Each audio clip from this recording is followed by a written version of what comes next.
Sant John of arc, ईश्वर के लिए जलती ज्वाला।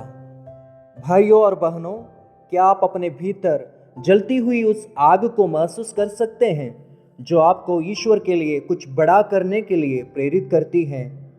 आज मैं आपको एक ऐसी युवा लड़की की कहानी सुनाऊंगा जिसने ईश्वर की आवाज़ सुनी, अपने डर को पराजित किया और इतिहास बदल दिया।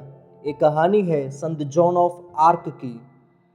फ्रांस के एक छोटे से गांव में एक साधारण किसान की बेटी जॉन, वह ना तो पढ़ी लिखी थी और ना ही कोई योद्धा, लेकिन उसका विश्वास ऐसा था कि वह ईश्वर की आवाज़ सुन सकी। 13 साल की उम्र में उसे संत माइकल, संत कैथरीन और संत मार्गरेट ने दर्शन दिए।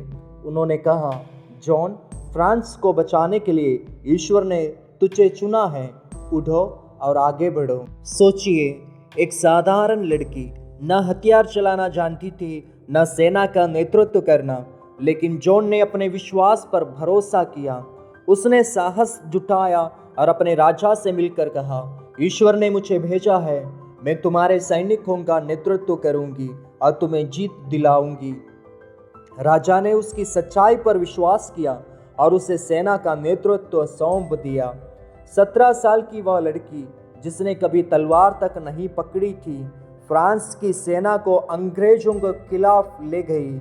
उसने न केवल जीत दिलाई बल्कि फ्रांस के राजा को सिंहासन पर बैठाया।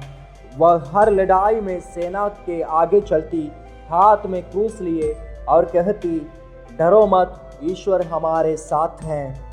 लेकिन शैतान कभी चुप नहीं रहता। उसके दुश्मनों ने उसे पकड़ लिया। उन्होंने कहा, तू ईश्वर की झूठी भविष्यवक्ता है। जॉन को कैद किया गया, पर उसने कहा, मैंने ईश्वर की आवाज़ सुनी है और मैं सत्य पर अटिक रहूंगी। उसे जलाने की सजा सुनाई गई। सोचिए, एक 19 साल की लड़की जिसे आग में जलाकर मारने की धमकी दी गई, क्या वह डर गई? नहीं। जॉन ने कहा, अगर मैं जल भी जाऊं तो मेरा विश्वास अमर रहेगा। 30 मई 1431 को जॉन को जिंदा जलाया गया, लेकिन उस आग में उसका शरीर भले ही जल गया, उसका विश्वास और साहस दुनिया के हर कोने में फैल गया। वह मरकर भी अमर हो गई।